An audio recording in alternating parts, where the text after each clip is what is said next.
ओम श्री वेदपुरुषाय नमः। नमस्कार।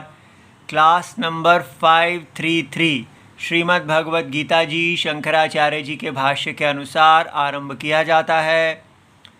ओम श्री सीता रामचंद्राभ्याम नमः। नमो गुरुभ्यः। ओम अथ काल देवता श्री विक्रमी संवत 2082 आषाढ़ कृष्ण पक्षः सप्तमी बुधवारः पूर्वभाद्रपद नक्षत्रम् उत्तरायणं ग्रीष्म ऋतुः। ओम तत्सत्। श्री शंकराचार्याय गुरवे नमः। तद्बुद्धयस्तदात्मानस्तन्निष्ठास्तत्परायणाः गच्छन्त्यपुनरावृत्तिं ज्ञाननिर्धूतकल्मषाः। अध्याय नंबर 5 और श्लोक नंबर 17।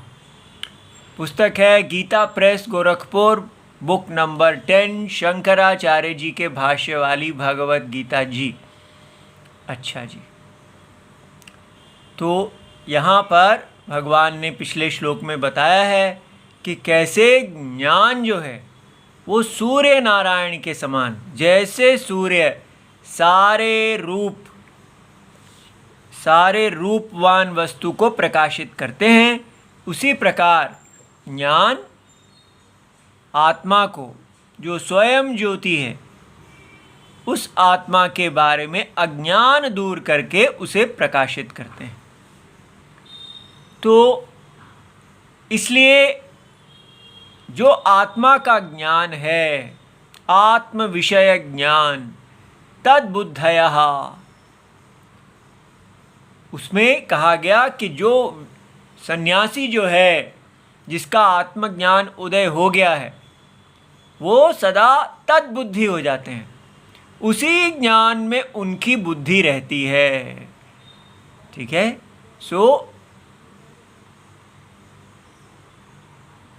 तस्मिन् गता बुद्धि ही येषाम।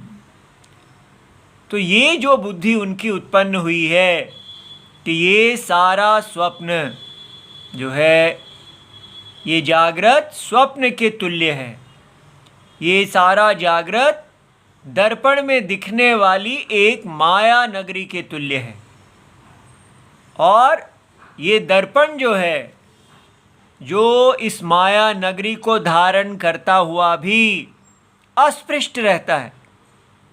करोड़ों करोड़ों चित्र इसमें बनते हैं, सब में व्यवहार है, क्रिया है, किंतु ये दर्पण इस सारे व्यवहार से, सुख दुख इत्यादि से, जन्म मृत्यु से अकलुषित रहता है, अस्पृष्ट रहता है।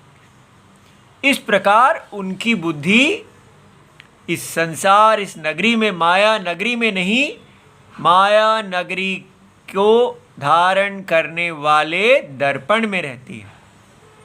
वो सदा दर्पण को देखते हैं, आत्मा को देखते हैं। तो इसलिए ये बात समझनी है कि आत्मा हमारे देश का, हमारे वैदिक संस्कृति का मूल है। जो व्यक्ति हमारे वैदिक संस्कृति के मूल इस आत्मा को नहीं जानेगा, वो पूरी तरह अपनी संस्कृति से कटा रहेगा। और आजकल पूरी तरह 100% हमारा भारत आत्मा से कटा हुआ है। इस समय हमारा भारत आत्मबुद्धि नहीं है, तो क्या है? देह बुद्धि। ठीक है। तो ये जो गलती हमसे हो रही है, ये दूर होनी चाहिए। तो क्या केवल ज्ञानी ही हैं जो केवल तद्बुद्धि हैं, अर्थात केवल आत्मबुद्धि हैं? नहीं, ऐसी बात नहीं है। बार बार देखना है कि कर्मयोगी भी जो शब्द आप ज्ञानी के लिए प्रयोग करेंगे, वही शब्द कर्मयोगी के लिए भी लगेगा। कर्मयोगी के लिए तद्बुद्धि कैसे लगेगा? वो देखते हैं कि ये जो शरीर है, ये जो दर्पण के अंदर एक महान विराट शरीर दिख रहा है, कौन से, किसको दिख रहा है? वेद चक्षुओं से दिख रहा है। ये अनंत पूरा जागृत, स्वप्न और सुषुप्ति रूप जो शरीर है, वो शरीर को धारण करने वाले आत्मा, उन्हीं का ये यज्ञ है, ये यज्ञमय शरीर है।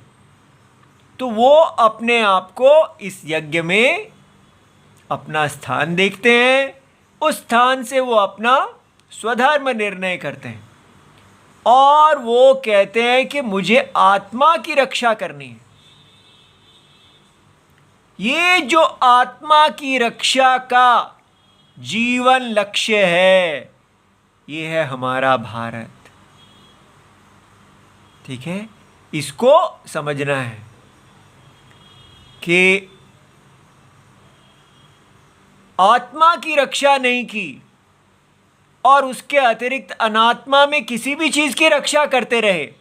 अनात्मा मीन्स नॉट आई और आत्मा मीन्स आई। तो आई की रक्षा, वास्तव में जो आई है, मैं है, अहम प्रत्यय का जो विषय आत्मा है, उसकी रक्षा कैसे की जाती है? उसकी रक्षा इस यज्ञ में अविरोध समरसता, ऐसे जियो कि आपका नारायण के साथ विरोध ना हो, आपका नारायण यज्ञ के साथ विरोध ना हो। आप भगवान के इस यज्ञ की वर्धन के लिए जिए। विष्णु वृद्धि अर्थम, यज्ञ वृद्धि अर्थम, आपका नाम हो जाए यज्ञ वर्धन। बस अपने नामों के साथ यज्ञ वर्धन, विष्णु यज्ञ वर्धन लगा दीजिए। जो व्यक्ति यज्ञ वर्धन के लिए जिएगा वो आत्मा की रक्षा करेगा। जो यज्ञ के विनाश के लिए जिएगा वो आत्मा की हानि करेगा, आत्मा का नाश करेगा। इसलिए कर्मयोगी सदा भगवान के यज्ञ में बने रहते हैं। तो वहाँ तद्बुद्धयः का मतलब है यज्ञ आत्मा की से प्रीति। ठीक है, सदा आप अपने यज्ञ अनुष्ठान में लगे हैं, भगवान की प्रीति अर्थ सब कर रहे हैं।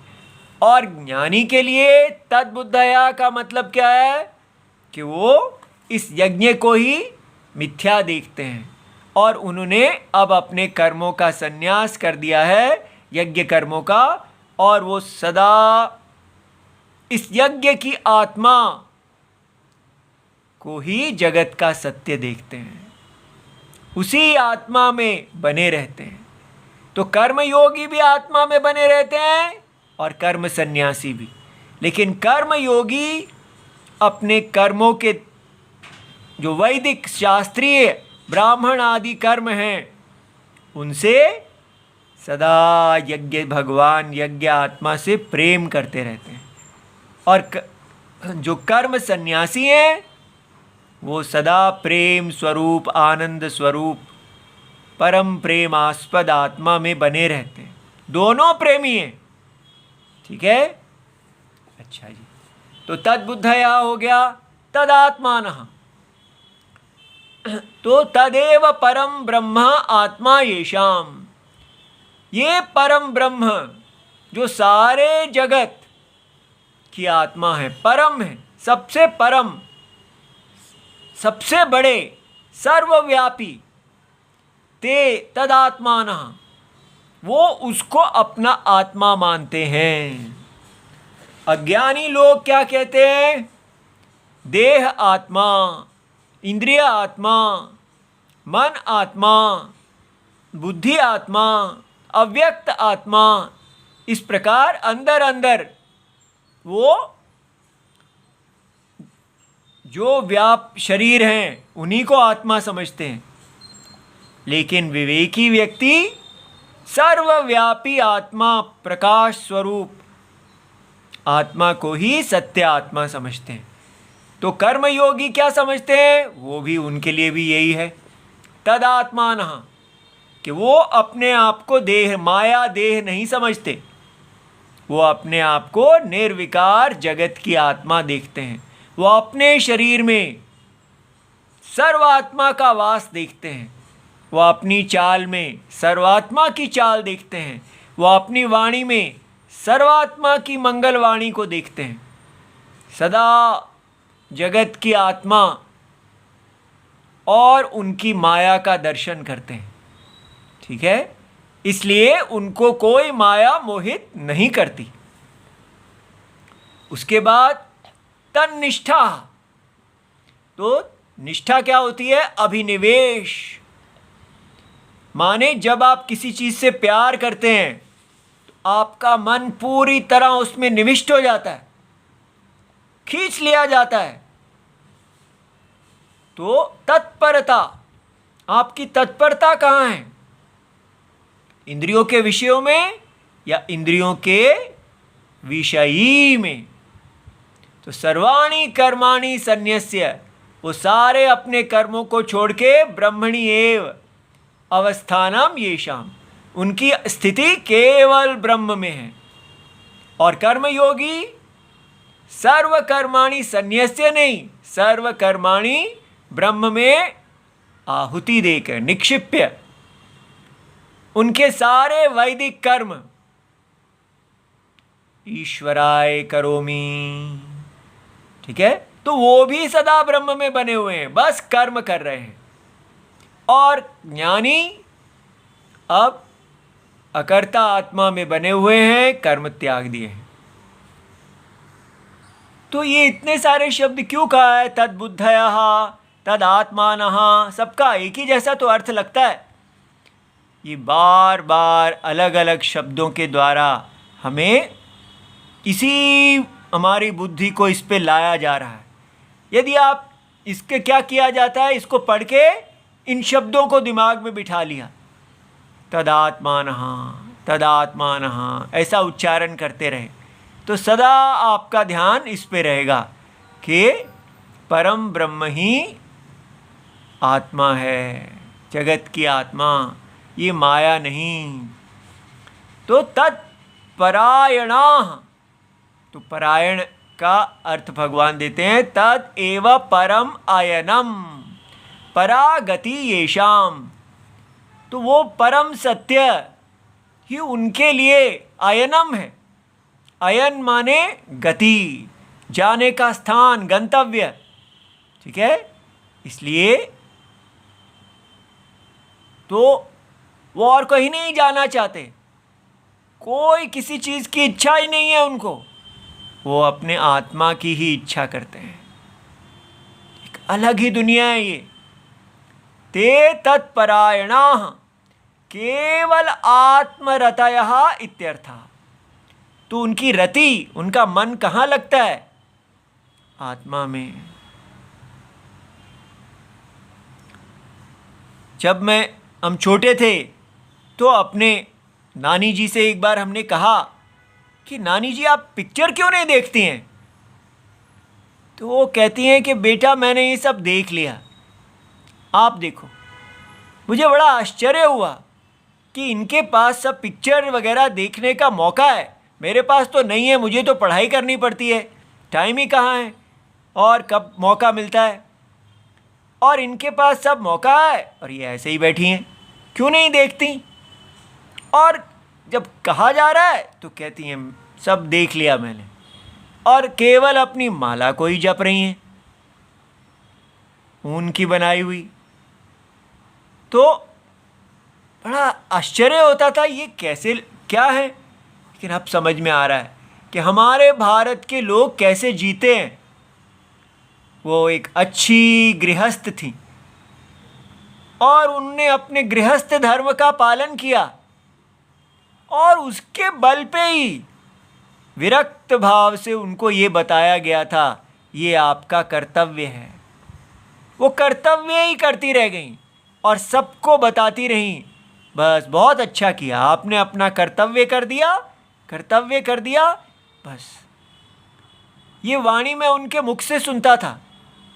अगर कोई कार्य कर दो, वो कहती थी बहुत अच्छा, आपने अपना फर्ज कर दिया, ये बड़ी अच्छी बात है।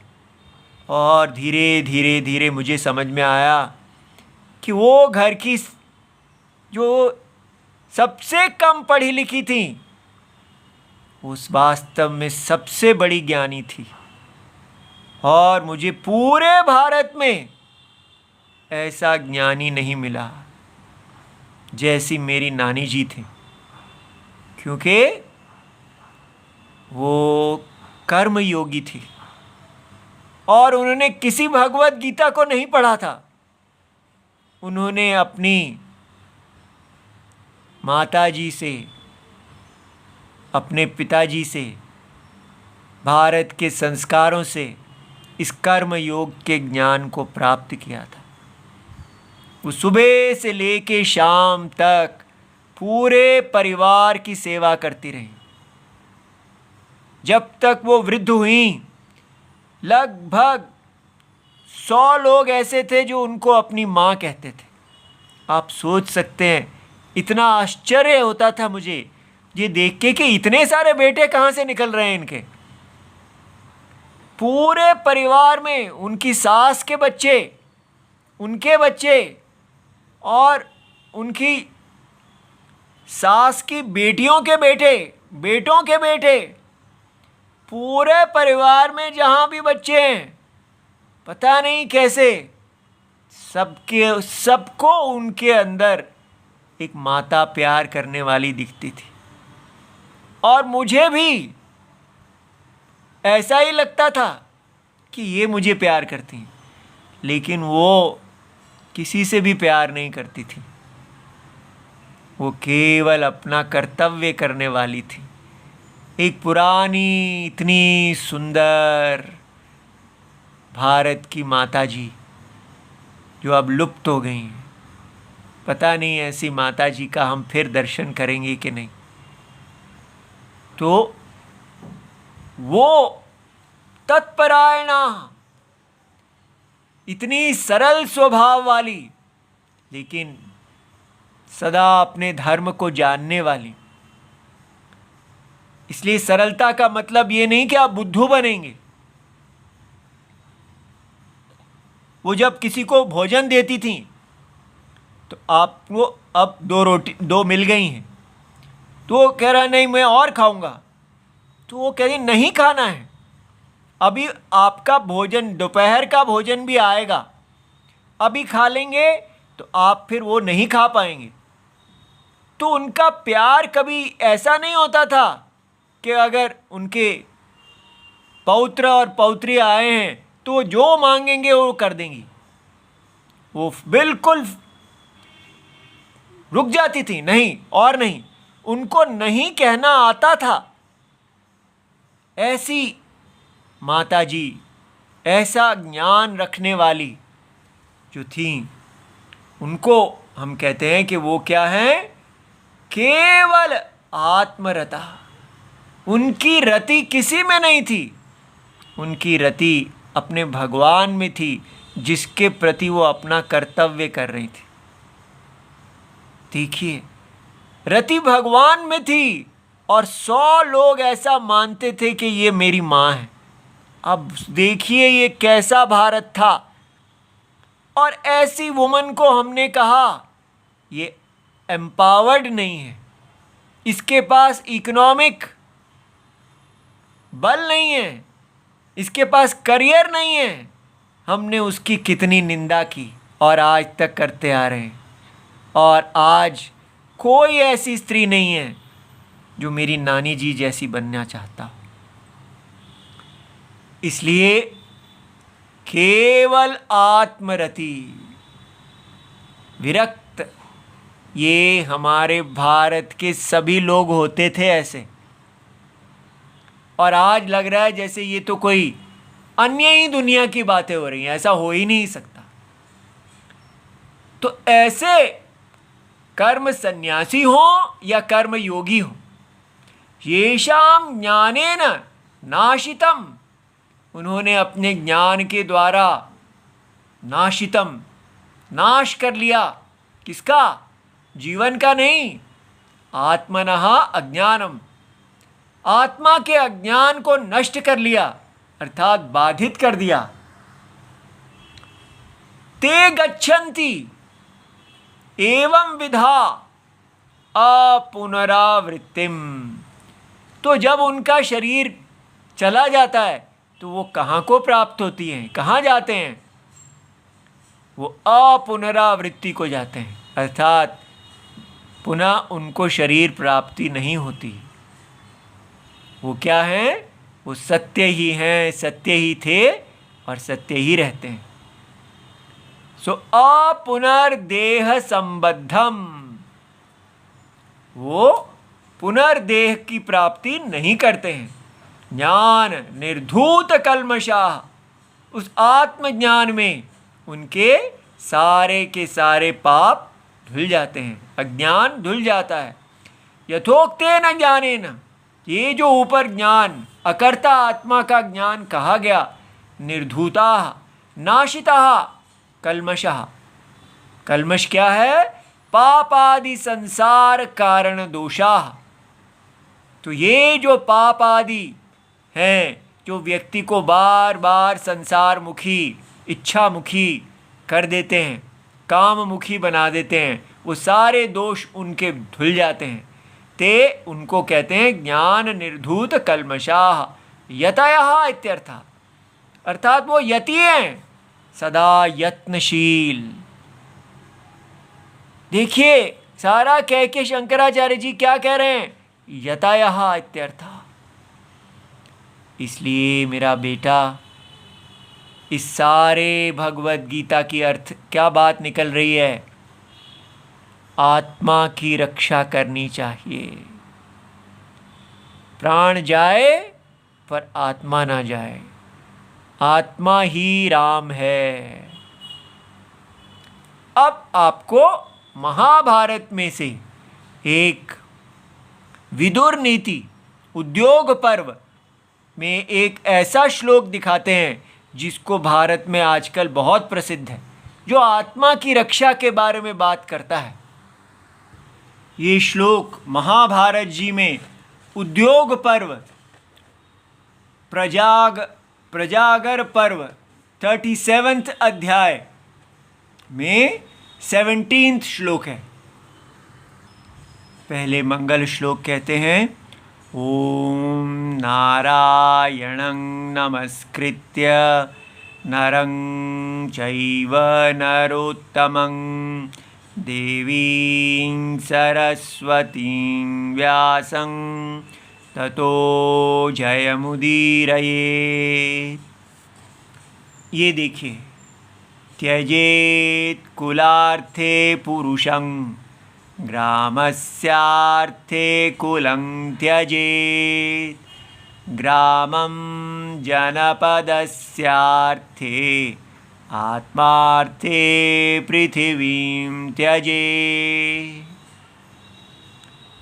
देखिए विदुर जी ऐसा समझा रहे हैं, कह रहे हैं त्यजेत कुलार्थे पुरुषम, पूरा कुल एक तरफ हो और एक तरफ एक पुरुष हो, और दोनों धार्मिक हो। एक पुरुष है, जैसे एक तरफ सीता जी थी और दूसरी तरफ पूरा कुल था, पूरा संसार था, लोग थे। तो राजा राम ने क्या किया? वो जानते थे कि सीता जी शुद्ध हैं, वो धर्म की प्रतिमूर्ति हैं, फिर भी उन्होंने धर्म को स्थापित करने के लिए सीता जी का त्याग कर दिया। ये देखिए, ये हमारा भारत। आज हम कहते हैं ये कितनी बड़ी स्त्री के प्रति एक अन्याय हुआ, राम जी ने ऐसा कर दिया। क्यों हम ऐसा बोलते हैं? क्योंकि हम समझते ही नहीं कि एक व्यक्ति जो धार्मिक है उसका त्याग करके आपने कितने सारे लोगों में धर्म की मर्यादा स्थापित की। यदि भगवान उस समय सीता जी को स्वीकार कर लेते तो लोगों में ऐसी बात बैठ जाती कि राजा स्वयं अपने लिए अलग मानदंड रखते हैं और हमारे लिए अलग मानदंड रखते हैं। इसलिए जो धर्म है कि स्त्री वो धर्म संगिनी है, वो काम संगिनी नहीं है। इसलिए अगर जो स्त्री अब धर्म के योग्य नहीं है तो उसको त्यागना चाहिए। क्योंकि अगर ऐसा नहीं करते तो सभी स्त्रियां पर पुरुषों के पास चली जाती और कहती कि जैसे राम जी ने पर पुरुषों के पास गई हुई स्त्री को पुनः अपने पास रख लिया था तो हमें भी रखना जाए। तो इसलिए कहीं सीता जी की आड़ में कुल स्त्रियां स्वेच्छाचार ना करने लगें, इसलिए उन्होंने सीता जी को त्याग दिया, लेकिन उस मर्यादा को स्थापित किया। इसको कहते हैं त्यजेत कुलार्थे पुरुषम। ये नहीं कि बड़े के लिए छोटे का धोखा कर दो, बड़े फायदे के लिए छोटे के को चलता कर दो। ये कोई प्रैक्टिकलिज्म नहीं सिखाया जा रहा कि देखो यहाँ एक व्यक्ति जो है उसको धोखा देना है और बड़े ज़्यादा आपके हाथ में आ जाएंगे। जैसे पॉलिटिकल प्रैक्टिकलिज्म होता है कि आप बड़े लाभ के लिए छोटे लाभ को छोड़ दो, ये यहाँ नहीं सिखाया जा रहा। बड़े धर्म के लिए छोटे धर्म को छोड़ दो। ग्रामस्य अर्थे कुलम त्यजेत। अपना परिवार जो है उसका त्याग कर दो, लेकिन ग्राम का हित उससे बड़ा है। ग्राम की रक्षा करो। कितना त्याग सिखाने वाला ये देश है, कितनी बड़ी भूमि है। ग्रामम जन जनपदस्य अर्थे, और पूरा राष्ट्र के अर्थ के लिए आप अपने ग्राम का भी हित छोड़ दीजिए। और आखिरी लाइन देखिए, आत्मार्थे पृथ्वीम त्यजेत। लेकिन आत्मा की रक्षा, आत्मा का अर्थ ये नहीं कि स्वयं की रक्षा, शरीर की रक्षा। पुरुषम त्यजेत में ही शरीर चला गया, ठीक है, यहां अपना शरीर भी जाता है एक। तो यहां आत्मा माने जगत की आत्मा, नारायण राम। राम चाकरी के लिए पृथ्वी भी सामने आ जाए तो आप पूरी पृथ्वी का त्याग कर दीजिए, धर्म का त्याग कभी ना कीजिए। इसलिए ये समझना है कि हमारे देश में क्या चल रहा है। हमारे को वेस्टर्न स्टैंडर्ड्स कहा जा रहा है कि आपके वेद जो हैं वो इक्वालिटी को नहीं मानते, वो जन्म से सबको समान नहीं मानते। इसलिए आप लोग सब गिरे हुए हैं, क्योंकि सबसे उच्च महानता है, जीवन मूल्य हैं कि सभी लोग जन्म से बराबर हैं। ये बराबरी का अधिकार वेद नहीं देते, इसलिए आपके वेद नीच हैं। और हमने ये मान लिया और हमने सब अपना ब्राह्मण क्षत्रिय वैश्य जो असमानता था, धर्म था, उसको छोड़ दिया। क्यों हमने छोड़ दिया? क्योंकि हमें भूल ही गया कि वैदिक जीवन जो है वो आत्मा को मूल मानता है, शरीर को नहीं। एक ही आत्मा अज्ञान अवस्था में अनंत शरीरों को धारण करता है और वो सब अपने अपने कर्मों से अपने अपने यज्ञ स्थान में जन्म लेते हैं। इसलिए आत्मा की रक्षा के लिए जीना, जब आप आत्मा की रक्षा के लिए जीते हैं तो आप कहते हैं मैं ब्राह्मण पैदा हुआ हूं, मैं क्षत्रिय वैश्य शूद्र इत्यादि अनेक वर्णों में पैदा हुआ हूं, स्त्री हूं पुरुष हूं, जहां मैं पैदा हुआ हूं इनइक्वालिटी, असमानता, जन्म से असमानता, वो मेरा धर्म है क्योंकि मैं आत्मा की रक्षा कर रहा हूं। अंग्रेज लोग ये जानते ही नहीं, वो केवल शरीर को जानते हैं और वो हमको आके पढ़ा रहे हैं कि सारे लोग जन्म से बराबर हैं, हम लोग नीच हैं। आप बताइए, क्या कोई पवित्र गाय को मैला कुत्ता कहे तो क्या आप उस गाय को छोड़ देंगे? लेकिन हमने यही किया, हमने अपने वैदिक धर्म को छोड़कर बाजार को अपना लिया। उन लोगों ने हमें बताया कि बाजार जो है उसमें समानता है, वो सबसे बड़ा धर्म है, और हमने बाजार को अपना लिया और अपने वैदिक धर्म को छोड़ के आत्मा की रक्षा को छोड़ दिया। आत्मा की रक्षा के लिए पृथ्वी का त्याग कर देना चाहिए था, और हमने पृथ्वी के मोह के लिए, पृथ्वी के काम के लिए आत्मा वैदिक धर्म अपने यज्ञ का त्याग किया है।